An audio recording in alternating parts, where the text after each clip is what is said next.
Hoje eu vou te resumir em 2 minutos a história do livro A Viúva Simões. No começo do livro é nos descrito uma mulher viúva que ela não sai de casa, que tem uma filha e que mora com 5 criados e que é muito rígida com a casa. E ela tá lendo o jornal até que ela lê uma notícia de que um Luciano Dias estava voltando pra cidade. Ele vai visitar ela na casa dela e ela fica um pouco surpresa com a visita, porque ele tinha acabado de chegar da Europa. Eles começam a falar do que aconteceu.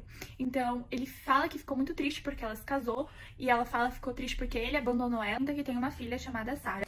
E ele conhece a filha dela e acha a filha dela, assim, um monstro, e não gosta dela, acha ela feia por ela. Até que ele vai fazer uma segunda visita pra ela. E aí ela convida ele depois pra jantar. Depois do jantar, eles vão pra uma sala. A filha dela começa a falar do pai, que o pai deixava ela comer muitos doces e tal. Ela pede pra ela ir até o quarto e os dois começam a discutir, porque ele fala que a filha dela é uma mal educada, impetulante, e fala que ela ainda sente saudade do pai. À noite, ela propõe que ele tire a viuvez dela, e fala que primeiro tem que casar a filha pra que depois eles se casem. E um dia ela vai junto com a filha pra casa de uma tia distante. 3 meses se passam e a filha assim volta renovada. E Luciano, quando vê a menina, ele fica encantado pelo jeito que ela mudou.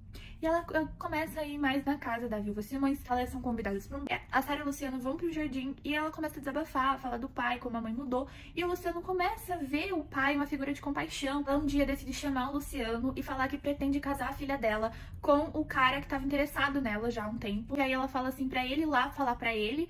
E ele fica meio relutante, fala que talvez ele não queira fazer isso. E acaba que ele inventa uma história, chega pra mãe e fala que se o homem for pedir a mão dela, é pra ser negada porque ela ama outro. E a mãe, com medo, pergunta: quem você ama? E ela fala: Luciano. E a mãe fica chocada com aquilo, assentam e a mãe começa a contar tudo da história dos dois. A filha adoece, a mãe ali tá com a filha cuidando, ela era o horário do remédio, só que ela dá o remédio, era o mesmo frasco, só que a fórmula errada, além da fórmula certa. E ela começa a se desesperar, falar que ela matou a filha, vai correndo e vai até o Luciano falando pra ele ir até a casa dela, porque ela acha que matou a filha dela. Mas a menina não tá morta, ela tá viva. A mãe pede pra que todo mundo vá embora para suas respectivas casas, que ela vai cuidar da filha sozinha. Ela não troca nenhuma palavra com o Luciano.